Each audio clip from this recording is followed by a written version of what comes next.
A presentation of the United States Fish and Wildlife Service.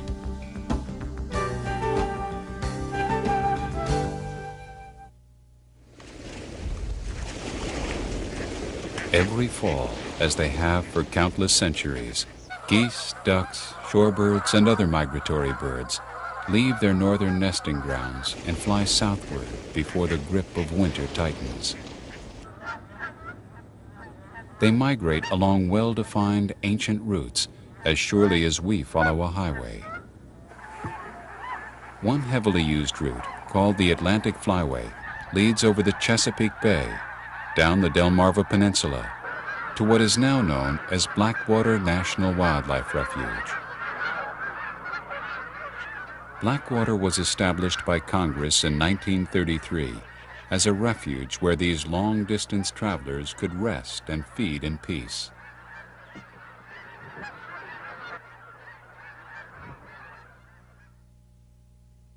There had been a growing concern during the early part of the century that the loss of wetland habitat, as well as overhunting, was causing an alarming decline in waterfowl and other wildlife populations. Out of this concern, a nationwide system of wildlife refuges, many situated along the migratory flyways, was born. Today, as the 100th anniversary approaches of when the first refuge was established by President Teddy Roosevelt in 1903, there are more than 500 national wildlife refuges across the nation managed by the U.S. Fish and Wildlife Service. The mission of the National Wildlife Refuge System is to administer a national network of lands and waters for the conservation, management, and where appropriate, the restoration of the fish, wildlife, and plant resources and their habitats within the United States for the benefit of present and future generations of Americans. For well over half a century, Blackwater National Wildlife Refuge has been supporting this mission.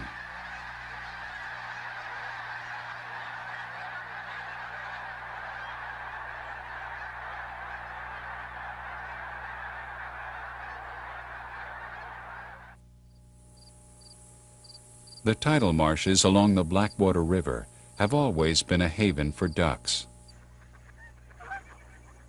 When Blackwater came into being during the 1930s, ducks were the primary visitors to the refuge. There were few geese. All that changed when mechanical corn pickers came to the area during the early 1940s. While the dried corn was being stripped from the cob, enough was spilled on the ground to attract migrating geese to this high-energy food.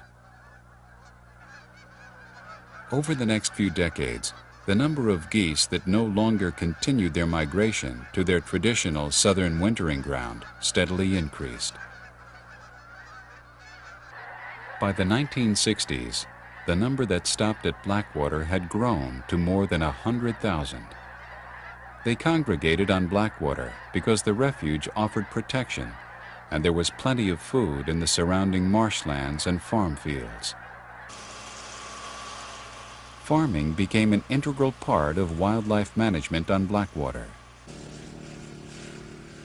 Clover and buckwheat are planted for protein, which the birds need for muscle building and feather replacement.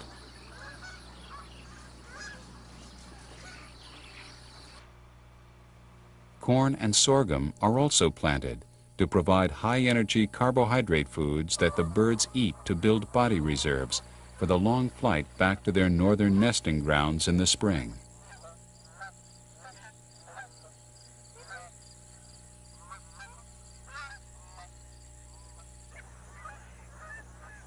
The freshwater impoundments are a haven for the tens of thousands of ducks that pass through Blackwater on their migrations. Several species of ducks, known as dabblers, feed on vegetation and small invertebrates that live on the bottom of these freshwater impoundments. To provide food for dabbling ducks and other water birds, the refuge uses a method called moist soil management to encourage the growth of nutritious plants in the impoundments. In summer, when migratory waterfowl have gone, the impoundments are drained to allow moist soil seed-bearing plants, such as tick-seed sunflower, a chance to become established. When plants with little wildlife value, such as cocklebur, begin to crowd out the sunflowers and other beneficial plants, the impoundments can be flooded to kill unwanted plants. In the fall, the impoundments are filled to a depth between 6 and 10 inches, so that when the ducks arrive, a feast lies just below the surface. For this to work, timing is essential, as well as an ample supply of fresh water that can be moved by gravity through the complex of connected impoundments. Rain is the primary source of fresh water. Through ditches dating back to colonial times, water flows from the 5,000-acre Kentuck Swamp on the north side of Key Wallace Drive into the impoundments.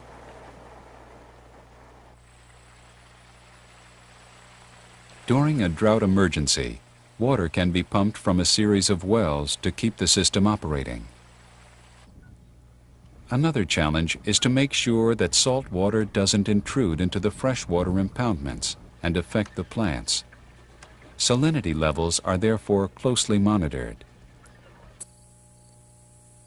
Several impoundments can be seen on the north side of Wildlife Drive. Many more are located on other parts of the refuge, and additional impoundments are being constructed each year.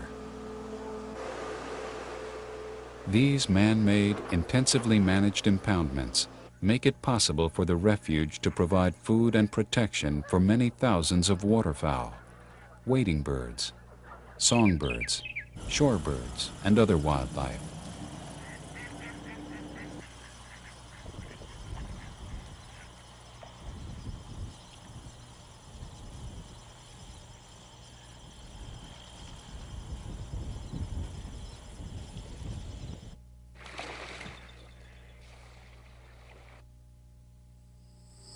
Blackwater is much more than croplands and impoundments. Over half of the refuge is forested with stands of tall loblolly pine, ideal nesting habitat for bald eagles. There are more than 30 active eagle nests in and around the refuge, the largest concentration north of Florida. The forest also provides habitat for the endangered Delmarva fox squirrel, a stocky, bushy-tailed cousin to the common gray squirrel. Delmarva fox squirrel populations were reduced throughout their range when their forest habitat was cut down. Today, the largest contiguous forested tract with a healthy population of fox squirrels is on Blackwater. Refuge staff carefully monitor squirrel populations by periodic trapping to record health data. In recent years, the population has grown large enough so that some squirrels can be transplanted to other areas to establish new colonies. When the weather cools, the squirrels retreat into one of the many nesting boxes on the refuge. 1.15. Here, the squirrels give birth during winter. For refuge biologists, this is an ideal time to record nesting success and track population trends. 3099. Winter is also an ideal time to capture and band Canada geese.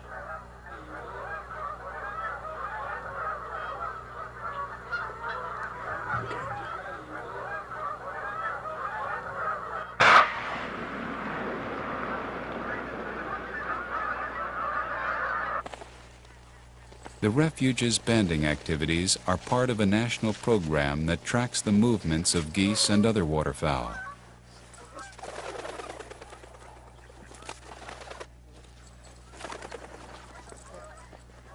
During banding, the sex and age of the birds are recorded.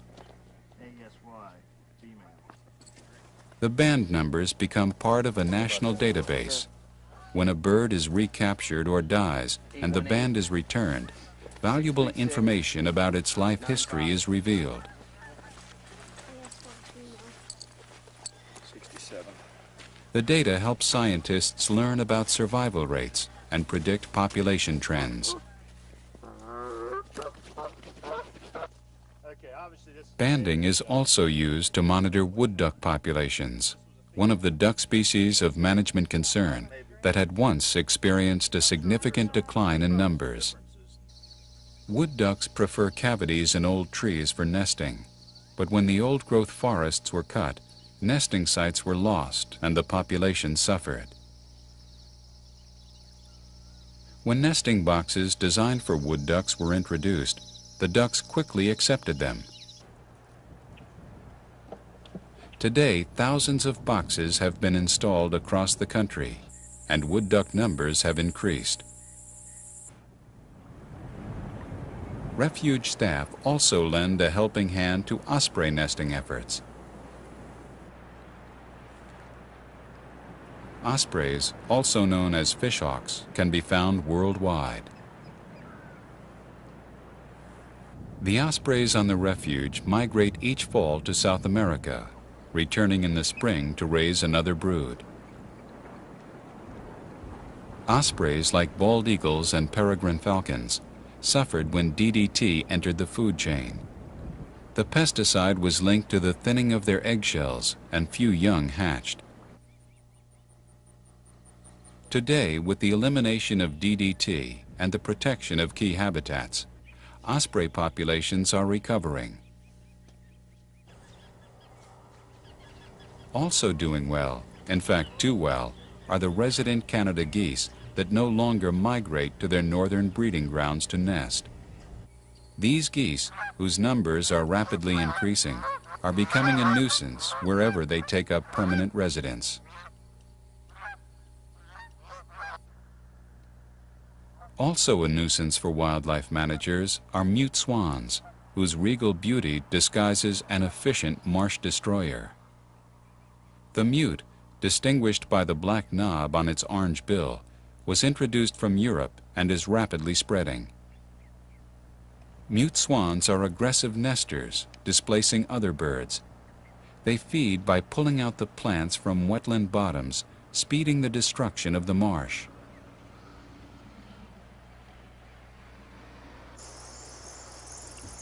The most threatened wildlife habitat on the refuge is the marsh. During the past 60 years, 8,000 acres, more than 12 square miles, have disappeared beneath the waves, a loss not only to waterfowl, but also to the bay's aquatic life. The reasons for the loss are complex and not fully understood. Scientists speculate that two events are happening at the same time: sea level rise and land subsidence. Global warming is thought to be the reason for sea level rise, as glaciers and the polar regions melt under rising temperatures.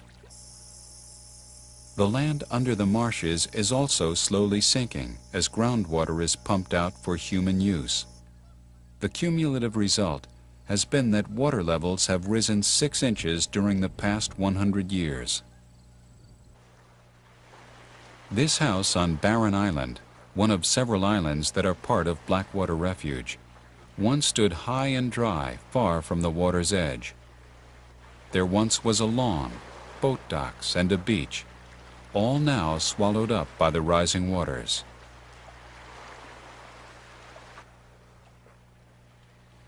Today, Barren Island is only a fraction of its former size. It too may one day slip below the rising waves, as have so many other islands in the Chesapeake Bay. If and when it goes, gone too will be one of the bay's most productive wading bird rookeries. Herons and egrets now nest on Barren Island by the hundreds. The magnificent birds born on this island can be seen throughout the Chesapeake Bay area. Not much can be done at the local level to stop sea rise or land subsidence. What can be done is to preserve and protect what remains. A major culprit in marsh loss is a large rodent introduced from South America, the nutria. Nutria destroy the marsh by digging up plants and eating the roots. Their excavations accelerate marsh erosion, and these rodents are prolific breeders. Nutria were brought into the area during the 1940s to be raised in captivity for their fur. At the time of their introduction, the marshes around Blackwater were filled with muskrats, and the fur trade was flourishing. A few nutria escaped, and today there are tens of thousands destroying the marsh. The refuge issues permits to muskrat and nutria trappers to remove these rodents, but trapping hardly makes a dent in the numbers. Invasive plants are also taking their toll on the marsh. Phragmites is a hardy plant and difficult to control. It quickly crowds out other plants, destroying the natural diversity in the marsh. Refuge biologists closely monitor the health of the marsh by conducting periodic surveys. They record the diversity, distribution, and growth rate of the plants in their sample plot. 30% coverage. While these surveys become part of the long-term record of the marsh, they also serve as the basis for current management strategies, such as when to burn the marsh.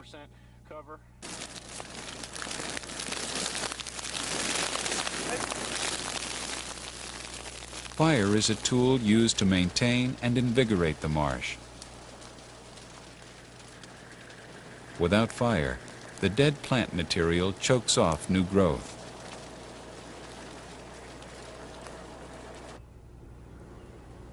The plants that emerge after burning provide food for waterfowl, and the new root system binds and strengthens the frail marsh.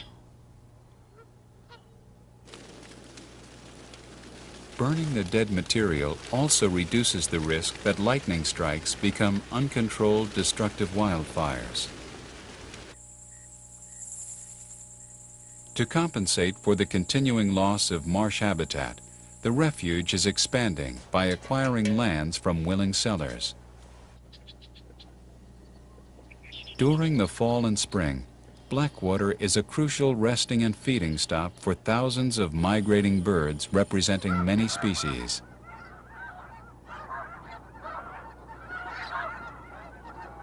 Blackwater is also a magnet for all those who love nature. Visitors come from around the world to marvel at the wondrous spectacle.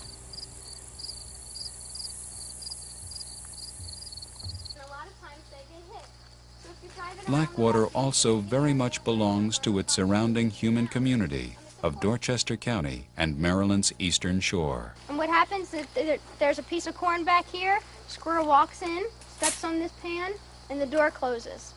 Your Canada geese and your snow geese. For many school children, Blackwater is their first up-close introduction to the natural world of wetlands and wildlife.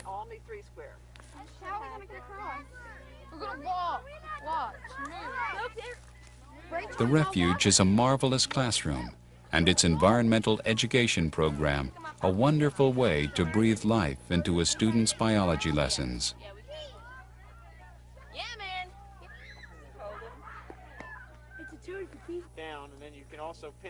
Several times during the year, the refuge, together with the Friends of Blackwater, a volunteer organization, offers demonstrations and guided talks that explain some of the wildlife-related activities that take place at the refuge.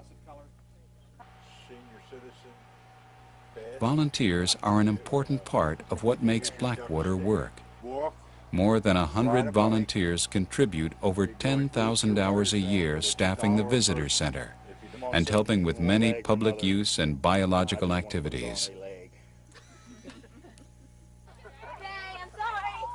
Blackwater provides benefits to people as well as to wildlife. Not only is it a great place to observe and photograph wildlife, but there's hiking and bird watching, biking and fishing, and limited hunting opportunities as well. Blackwater is a story of challenges met and promises kept. A place that benefits both its wildlife clients and its owners. the American people. Please help us protect this area for future generations.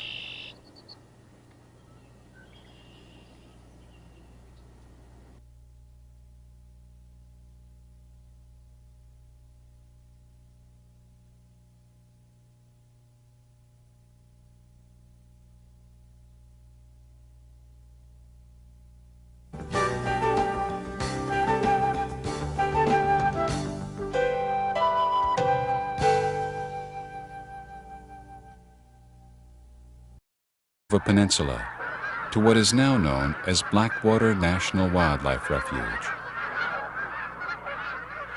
Blackwater was established by Congress in 1933 as a refuge where these long-distance travelers could rest and feed in peace.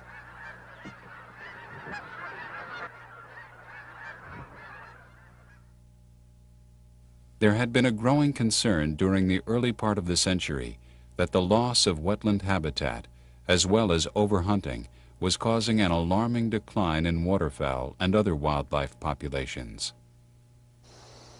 Out of this concern, a nationwide system of wildlife refuges, many situated along the migratory flyways, was born. Today, as the 100th anniversary approaches of when the first refuge was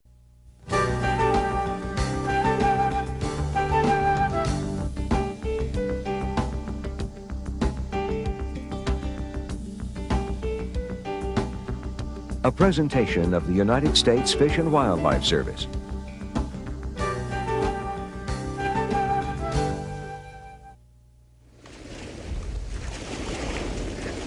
Every fall, as they have for countless centuries, geese, ducks, shorebirds, and other migratory birds leave their northern nesting grounds and fly southward before the grip of winter tightens. They migrate along well-defined ancient routes as surely as we follow a highway. One heavily used route, called the Atlantic Flyway, leads over the Chesapeake Bay, down the Del Mar established by President Teddy Roosevelt in 1903. There are more than 500 national wildlife refuges across the nation, managed by the U.S. Fish and Wildlife Service. The mission of the National Wildlife Refuge System is to administer a national network of lands and waters for the conservation, management, and where appropriate, the restoration of the fish, wildlife,